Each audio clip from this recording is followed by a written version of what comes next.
Hello friends, मैं doctor Ramesh Kumar Thakur आज स्वागत करता हूं आप लोगों को आर्टिफिशियल इंटेलिजेंस के नए टॉपिक में, जो कि है लॉजिक इन आर्टिफिशियल इंटेलिजेंस। तो सबसे पहले हम जानेंगे लॉजिक क्यों एंड लॉजिक क्या है। तो लॉजिक हम लोग आजकल या पहले भी आए दिन एक चीज़ बहुत कॉमन सुनते थे कि तुम ज़्यादा लॉजिक मत दो। ठीक है, हर इंसान को किसी न किसी चीज़ के सपोर्ट में या अगेंस्ट में हम लॉजिक देते हुए अक्सर देखते हैं। तो बेसिकली लॉजिक होता क्या है? लॉजिक होता है एक सेंटेंस। ओके, लॉजिक एक सेंटेंस होता है और उसको हम इस्तेमाल करते हैं किसी चीज़ को प्रूव या डिसप्रूव करने के लिए। ठीक है, तो टेक्निकली लॉजिक के बारे में हम देखते हैं कि कैसे लॉजिक होता है और आर्टिफिशियल इंटेलिजेंस में इसका क्या काम है। तो देखिए, सबसे पहले एक टर्म आता है नॉलेज बेस। नॉलेज बेस क्या होता है? नॉलेज बेस होता है जहाँ पे एजेंट का सारा नॉलेज इकट्ठा रहता है। एजेंट कौन है? किसी भी आर्टिफिशियल इंटेलिजेंस में एजेंट एक प्रोग्राम है जो सारी एक्शन परफॉर्म करता है depend on the current scenario of the environment. Okay, तो एजेंट के पास एक नॉलेज रहता है जिसको शॉर्ट में केबी बोला जाता है। तो केबी का बहुत यूज़ होगा इस वीडियो में और आगे भी। तो हम ध्यान रखेंगे जब भी केबी लिखा हो मतलब नॉलेज बेस की बात हो रही है। तो इसको थोड़ा सा जनरल रूल में समझते हैं।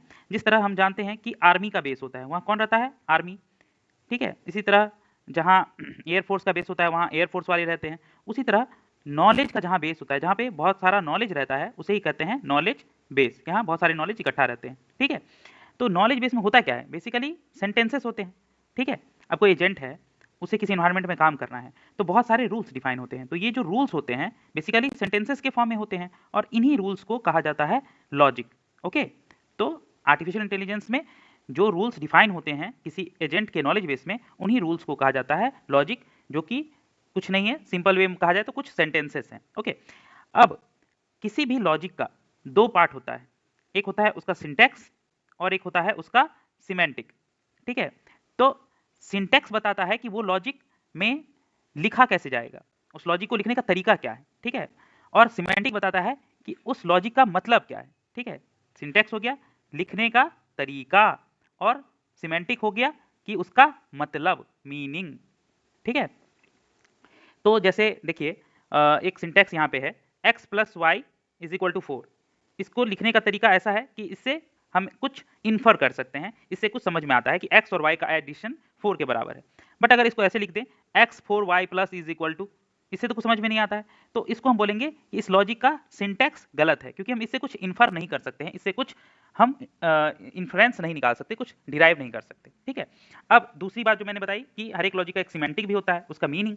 ठीक है, तो सिमेंटिक क्या करता है? ये डिफाइन करता है truth of each sentence with respect to each possible world. अब देखिए, ट्रूथ मतलब कोई जो लॉजिक है वो बेसिकली एक सेंटेंस है। सेंटेंस क्या होता है? ट्रू होता है, फॉल्स होता है, क्योंकि जो हम सबसे कॉमन लॉजिक देखेंगे, हर एक लॉजिक सिर्फ ट्रू फॉल्स के फॉर्म में नहीं होता है। जैसे फर्स्ट ऑर्डर लॉजिक केवल ट्रू फॉर्म फॉल्स के फॉर्म में नहीं होता है, बट जो स्टैंडर्ड लॉजिक देखेंगे हम, उसमें कोई भी सेंटेंस या तो ट्रू होगा या फॉल्स। और स्टैंडर्ड लॉजिक का मतलब हुआ प्रोपोजिशनल लॉजिक, या जिसको हम बुलियन लॉजिक भी कहते हैं। ठीक है, तो सिमेंटिक डिफाइन करता है truth of each sentence with respect to each possible world. अब ये वर्ल्ड क्या होता है ये समझना पड़ेगा। तो वर्ल्ड या मॉडल, ये जो टर्म है ये बहुत आता है लॉजिक में। ये कहलाता है कि कोई भी सेंटेंस या लॉजिक जहां ट्रू होता है, जिस वैल्यू के लिए ट्रू होता है, उस वैल्यू को उस लॉजिक का वर्ल्ड या मॉडल कहते हैं। जैसे हम लिखेंगे x plus 1 is equal to 2, तो ये लॉजिक कहां ट्रू होगा? जहां x इज इक्वल टू 1 होगा, तभी 1 प्लस 1 इज इक्वल टू 2 होगा। तो ये x इज इक्वल टू 1, ये जो x का वैल्यू है 1, ये वैल्यू हो गया इस लॉजिक के लिए इस लॉजिक का मॉडल या इस लॉजिक का वर्ल्ड। ठीक है, तो कोई कोई लॉजिक में मल्टीपल वैल्यूज हो सकते हैं, जैसे x plus y is equal to 2, तो यहाँ पे x और y की वैल्यू कुछ भी हो सकती है, 0 2 भी हो सकती है, 1 1 भी हो सकती है, 2 0 भी हो सकती है, और भी वैल्यूज हैं अगर निगेटिव हम अलाउ करें तो ये सारी वैल्यूज जो हैं pair of x and y है ना, 0 2 एक पेयर बना, 1 1 एक पेयर बना, 2 0 एक पेयर बना, इस तरह से इन सारे वैल्यूज का कलेक्शन कहलाता है इस लॉजिक का वर्ल्ड या इस लॉजिक का मॉडल। ठीक है, तो वर्ल्ड या मॉडल हम अच्छे से याद रखेंगे। उसके बाद कोई भी लॉजिक का सिमेंटिक ये कहलाता है कि वो उस वर्ल्ड के रिस्पेक्ट में ट्रू है या फॉल्स। ठीक है, तो अब जैसे एक एग्जांपल बताया गया कि ये जो sentence x plus y is equal to 4, ये ट्रू कहाँ होगा? जिस वर्ल्ड में x भी ट्रू हो y भी ट्रू हो। वैसे और भी एग्जांपल हैं, 0 4 1 3 सब में ट्रू होगा, बट यहाँ एक एग्जांपल दिखाया है कि जहाँ x ट्रू होगा y ट्रू होगा, ऐसे वर्ल्ड या ऐसे मॉडल में ये ट्रू होगा। बट सपोज एक ऐसा वर्ल्ड है जहाँ x 1 है और y भी 1 ही है, तो इन दोनों का समेशन क्या होगा? 2। तो इस वर्ल्ड में ये लॉजिक फेल हो जाएगा, यानी फॉल्स हो जाएगा। तो वही बात यहाँ पे लिखी हुई है, ठीक है। और ये बात हमने पहले डिस्कस कर ली कि स्टैंडर्ड लॉजिक में कोई भी सेंटेंस या तो ट्रू होती है या फॉल्स, और स्टैंडर्ड लॉजिक से हमारा क्या मतलब है, प्रपोजिशनल लॉजिक या बुलियन लॉजिक से, जिसका वीडियो हम ऑलरेडी देख चुके हैं। ओके, और नहीं तो हम इसका वीडियो अपलोड कर चुके हैं, आप इसको देख लीजिएगा। देन अब एक बहुत ही इंपॉर्टेंट टर्म आता है इंटेलमेंट। ये इंटेलमेंट होता क्या है, तो ध्यान से देखिएगा, ये बहुत इंपॉर्टेंट टॉपिक है, इंटेलमेंट इन लॉजिक। इसका मतलब होता है कि one thing follows logically from another, ठीक है। एक चीज दूसरे चीज से लॉजिकली फॉलो हो रही है। जैसे एक पहले हम जनरल एग्जांपल लेके समझा देते हैं। एक एग्जांपल है कि Ram is a brother of Sheila, ठीक है, राम शीला का भाई है। ओके, ये एक सेंटेंस है, इसको हम एक वेरिएबल से डिनोट कर लेते हैं, सपोज P1। ओके, तो इससे हम क्या इन्फर कर सकते हैं, या लॉजिकली इससे क्या डिराइव कर सकते हैं? इससे हम लॉजिकली ये डिराइव कर सकते हैं कि Sheila is sister of Ram, ठीक है। मान लो इस सेंटेंस को हमने नाम दे दिया P2, ठीक है। तो अब Ram is brother of Sheila है, तो उससे Sheila is sister of Ram हम आसानी से कंक्लूड कर सकते हैं।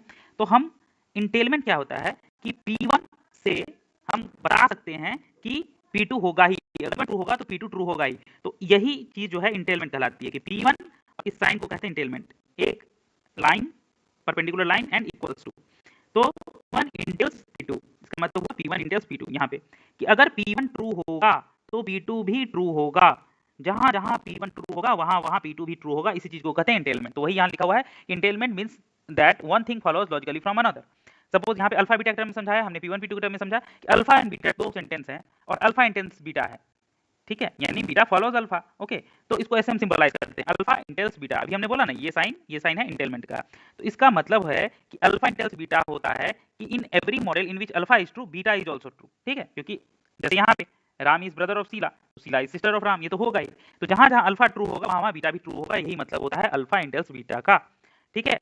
तो if alpha is true then beta must be true, but if alpha is true and beta is false, तो ये इंटेलमेंट रिलेशन क्या हो जाएगा, फेल हो जाएगा। क्योंकि जहां जहां अल्फा ट्रू है वहां वहां बीटा को ट्रू होना ही है, बट यहाँ क्या है, अल्फा ट्रू है और बीटा फॉल्स है, तो ऐसे में हम क्या लिखेंगे, अल्फा नॉट इंटेल बीटा, ठीक है। ऐसे में इंटेलमेंट फेल हो जाएगा। तो इसका ये भी मतलब निकलता है कि बीटा जो ट्रूथ है वो कंटेन करता है अल्फा में, ठीक है। अगर इसको हम वेन डायग्राम से दिखाएं, ठीक है, तो अल्फा जो है वो बी के अंदर है, ठीक है, जहां जहां अल्फा ट्रू है तो बीटा भी ट्रू है, ठीक है। ओके, अब इसी चीज पे थोड़ा सा और देखेंगे एग्जांपल के रूप में, कि जैसे K B contains the following two sentences. अब के बी जहां भी आए हमें समझ लेना है कि बात हो रही है यहाँ नॉलेज बेस की, नॉलेज बेस की। यहाँ बहुत सारा नॉलेज है और इसके बेसिस पे एजेंट कोई एक्शन परफॉर्म करता है। ओके, तो नॉलेज बेस में दो वर्ड है, क्लेवलैंड 1 एंड डलास 1, ये दोनों जीता। तो इसका मतलब नॉलेज बेस ये के बी जो है क्या इंटेल कर रहा है, ये इंटेल कर रहा है इस सेंटेंस को आइदर क्लेवलैंड 1 और डलास 1, इन दोनों में से कोई एक जीता। ये मान लीजिए एक सेंटेंस है, ठीक है, मान लीजिए ये अल्फा है। तो हम यहाँ बता सकते हैं कि के बी जो है ये इंटेल कर रहा है अल्फा को, क्योंकि जहां जहां के बी ट्रू होगा तो अल्फा भी ट्रू होगा, क्योंकि के बी बोल रहा है दोनों जीता है, अल्फा बोल रहा है इन दोनों में से कोई एक जीता है।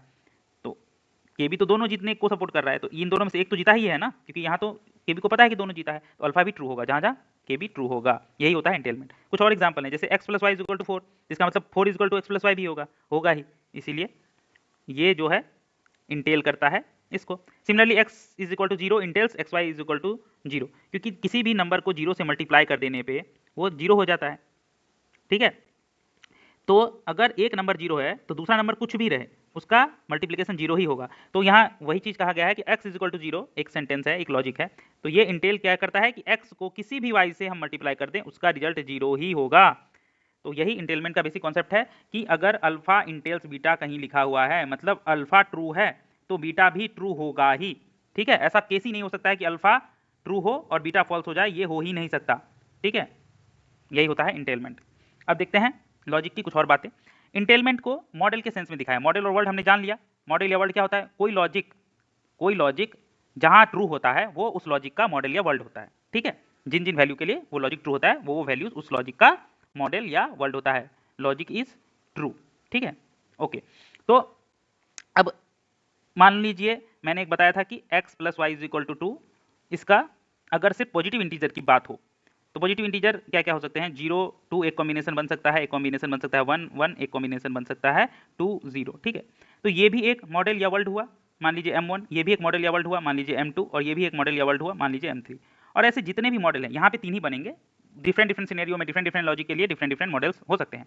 तो इन तीनों का कलेक्शन मिला के एक टर्म आता है, ये कैपिटल एम अल्फा। ये क्या बोलता है कि किसी लॉजिक अल्फा का जितने भी मॉडल हैं सारे मॉडल का सेट कहलाता है कैपिटल एम अल्फा। तो ये जैसे 3 है M1 M2 M3, तो अगर कोई हम ऐसे लिखें एम ऑफ अल्फा, तो ये हो जाएगा इस तीनों मॉडल का सेट, मतलब M1 M2 M3, यही होता है एम अल्फा। तो अब इसके बेसिस पे इंटेलमेंट को हम कैसे डिफाइन करेंगे, देखिए अगर अल्फा इंटेल्स बीटा है तो क्या होगा, if and only if in every model alpha is to beta true होगा, ये हम देख चुके हैं ऑलरेडी। तो इसका मतलब होता है कि एम ऑफ अल्फा मॉडल के सेट, जितने भी मॉडल हैं अल्फा के, उनका सेट जो है वो सबसेट होगा किसका, मॉडल ऑफ बीटा का। ठीक है, ओके। तो यहाँ याद रखना है हमें, ये चीज वेन डायग्राम में देखना होगा, ये है मॉडल ऑफ बीटा और मॉडल ऑफ अल्फा है इसके अंदर। ठीक है, तो जहां जहां ये ट्रू होगा ये भी ट्रू होगा। ठीक है, ऐसा होता है इंटेलमेंट। और हमें कभी कभी कंफ्यूजन होता है कि ए इस साइन में कौन किसका सबसेट है, तो याद रखिएगा जिसकी तरफ 2 हैं ये, ठीक है, 2 पॉइंट हैं वो बड़ा है, और जिसकी तरफ 1 है वो छोटा है। ठीक है, तो ए सबसेट है बी का। ओके ओके, तो ये हो गया। अब एक एग्जांपल और ले रहे हैं, जैसे sentence x is equal to 0, अभी हमने देखा था प्रीवियस स्लाइड में भी, ये इंटेल करता है कि सेंटेंस को x y is equal to 0, क्योंकि किसी भी नंबर को 0 से मल्टीप्लाई करने पे वो 0 हो जाता है। तो in every model where x is 0 उसका xy भी 0 होगा। तो एक डायग्राम अब हम आगे देखेंगे वंपस वर्ल्ड का, उसमें हम देखेंगे कि KB इंटेल्स अल्फा होगा अगर m of KB is subset of m of a। ठीक है, ये यही रूल है, बस उसका KB के सेंस में दिखा दिया गया है। ठीक है, सॉरी ये वाला रूल है। ओके, अब देखते हैं ये क्या है वंपस वर्ल्ड। तो वंपस वर्ल्ड में क्या होता है, हमने वंपस वर्ल्ड वाली वीडियो में अच्छे से बताया हुआ है, आप उसको देख लीजिएगा। तो एक 4x4 का क्या होता है, बहुत सारे कमरे होते हैं, 4x4 का एक बहुत बड़ा रूम होता है, उसमें 16 कमरे होते हैं। इसमें एजेंट 1 1 से चलता है, इसको नंबरिंग होता है 1 2 3 4 1 2 3 4, और इसका जो नंबरिंग होता है पहले ये कॉलम्स लिखते हैं, उसके बाद रो। ये हो गया 1 1, ये हो गया 2 1, ये 3 1, ये हो गया 4 1, ये हो गया 2 1, ये हो गया सॉरी 1 2 हो गया, ये 1 कॉलम, ये हो गया 2 2, ये हो गया 3 2, ये हो गया 4 2, इस तरह से चलता है। ठीक है, तो सपोज ऐसा सिचुएशन है कि एजेंट यहाँ है, इसको कुछ भी फील नहीं हुआ, ना ब्रीज ना स्मेल। ठीक है, हम वंपस वर्ल्ड में देखेंगे ब्रीज क्या है, स्मेल क्या है। जहाँ वंपस रहता है उसके एडजेसेंट स्क्वायर्स में स्मेल लगता है, और जहाँ पिट रहता है यानी गड्ढा रहता है उसके एडजेसेंट स्क्वायर में ब्रीज लगता है, ठंडी हवा लगती है। ठीक है, तो एजेंट को यहाँ कुछ नहीं लगा, तो एजेंट यहाँ से यहाँ मूव कर गया, 1 1 से 2 1 में मूव कर गया। अब उसको यहाँ पे लगा ब्रीज, ये बी लिखा हुआ है ना, मतलब ठंडी हवा लगी। तो इन चीज़ों को हम कैसे दिखाएंगे लॉजिक में, ये देखिए। तो टोटल कॉम्बिनेशन कितने बन सकते हैं ब्रीज के, ब्रीज के बेसिस पे ये कितने सारे पिट के कॉम्बिनेशन बन सकते हैं। तो एजेंट यहाँ से आया है, तो एजेंट को तो पता है कि यहाँ कुछ नहीं है। ठीक है, अब उसको नहीं पता है इसके बारे में, इसके बारे में और इस रूम के बारे में, इन तीनों रूम के बारे में। तो टोटल कॉम्बिनेशन पिट और खाली रूम के हिसाब से बनाया गया, तो ये टोटल 8 कॉम्बिनेशन बनते हैं। देखिए ना, ये 1 2 3 4 5 6 7 8 बनते हैं। अब हम देखेंगे KB और A यानी कोई सेंटेंस कैसे काम करता है। यहाँ मान लीजिए KB है कि वंपस वर्ल्ड में जो रूल है वो कहता है कि जहाँ पे पिट होगा उसके एडजेसेंट में ब्रीज होगा, और जहाँ पे वंपस होगा उसके एडजेसेंट में स्मेल होगा। तो यहाँ ऐसा एज्यूम किया गया है कि ऐसा वर्ल्ड है जहाँ केवल पिट है, वंपस का भी बात नहीं हो रहा है, और ऑब्जर्वेशन है कि कहाँ से हम आए हैं, क्या क्या जानते हैं। तो KB कहेगा कि अगर ब्रीज यहाँ लगा है तो या तो यहाँ पिट है, देखिए ये वाला केस, या यहाँ पिट है ये वाला केस, या इन दोनों में पिट है। KB ये 3 ही चीज़ कहेगा। तो ये जो हो गया, ये हो गया M ऑफ KB, क्योंकि KB का 3 मॉडल है यहाँ पे, एक मॉडल कहता है ये, एक मॉडल कहता है ये, एक मॉडल कहता है ये। हम एग्जाम्पल देखते हैं ना, M1 M2 M3, मान लीजिए 3 है, M1 M2 M3, तो इन तीनों का सेट क्या हो गया, M ऑफ KB। ठीक है, मतलब set of all the models of KB। But alpha 1 एक सेंटेंस है, ये कहता है there is no pit, there is no pit in 1 2, ऐसा कोई सेंटेंस है। तो ऐसे सारे कॉम्बिनेशन जहाँ 1 2 में पिट नहीं है, तो यहाँ भी नहीं, यहाँ भी नहीं, यही है 1 2, यहाँ भी नहीं और यहाँ भी नहीं।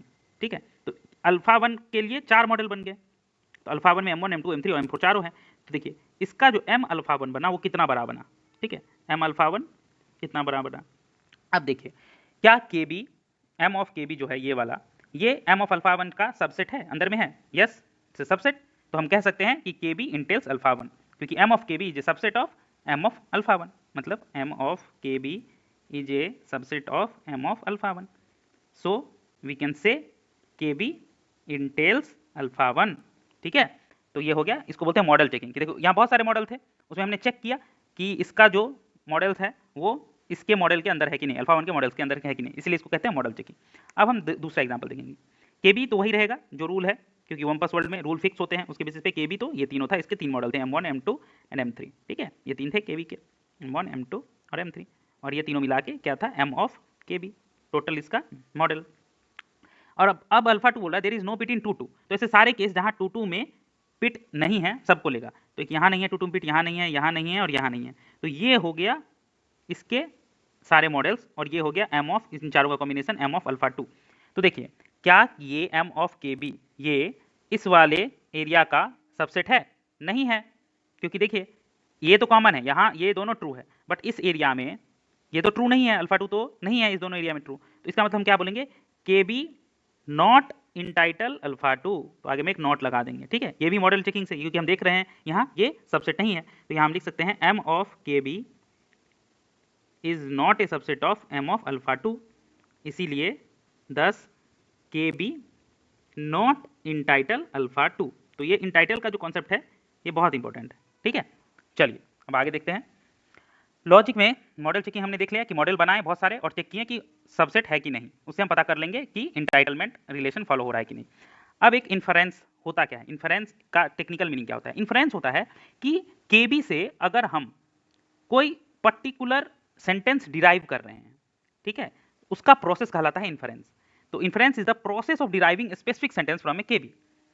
ठीक है, क्योंकि केबी में तो बहुत सारे सेंटेंस हैं, P1 P2 P3 P4। अब इन सब के बेसिस पे हम कोई सेंटेंस डिराइव कर रहे हैं तो उसको कहेंगे कि that sentence that process is known as inference. जैसे इसको हम डिनोट करते हैं KB derive alpha by inference i. ठीक है, ये इंटाइटलमेंट नहीं है, केबी से अल्फा डिराइव हो रहा है आई इन्फरेंस से। देख रहे हैं यहाँ लिखा हुआ sentence alpha can be derive from KB by procedure i.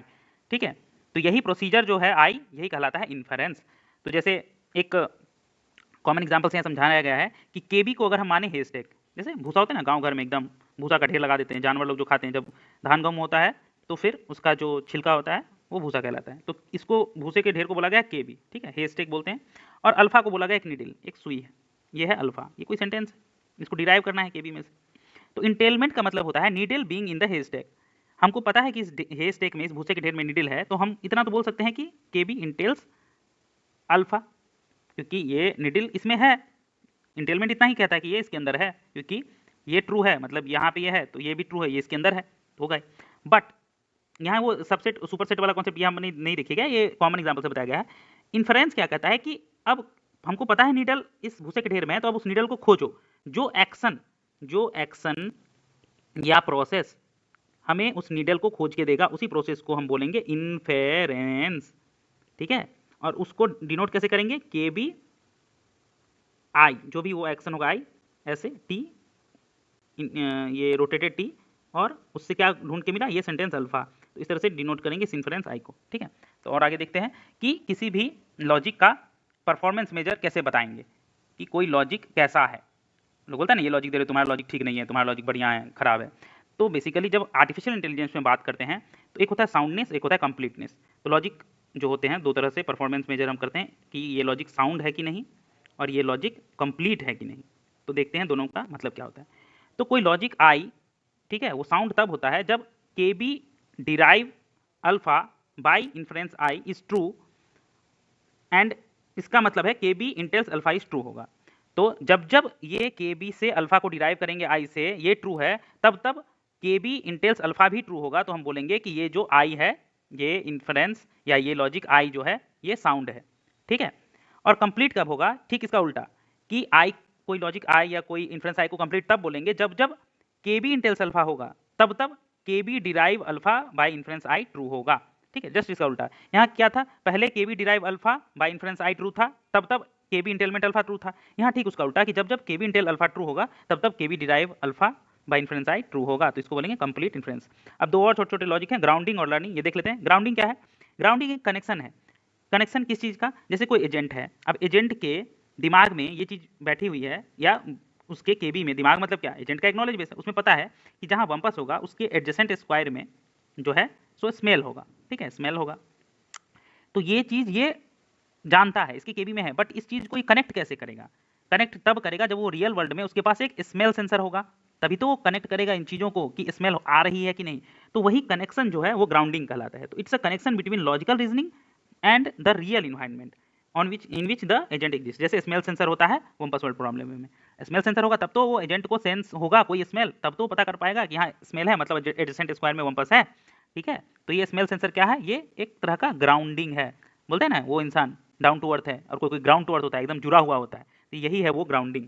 ठीक है, जो एजेंट के लॉजिक को रियल वर्ल्ड के साथ जोड़ता है, ये बीच की कड़ी है, ये grounding is the link between logic and real world. ठीक है, ओके।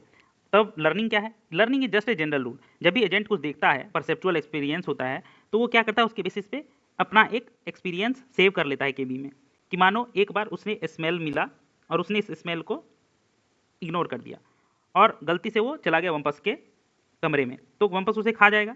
तो अगली बार से उसे पता होगा कि जब भी स्मेल आए उसे इग्नोर नहीं करना है, उसके एडजेसेंट पे वम्पस हो सकता है, उसके बेसिस पे ही कोई डिसीजन लेना है। तो ये सीख रहा है, एक एक गलती कर करके सीख रहा है। तो ये जो परसेप्चुअल एक्सपीरियंस से एजेंट अपने आप में कुछ रूल डेवलप कर रहा है, पहले से भी कुछ रूल रहते हैं, कुछ रूल वो ले रहा है, इसी प्रोसेस को कहते हैं learning, to develop some rules based on some perceptual experience of agent. ठीक है, तो इस तरह से ये लॉजिक कंप्लीट हुआ। Thank you for watching the video. Thanks.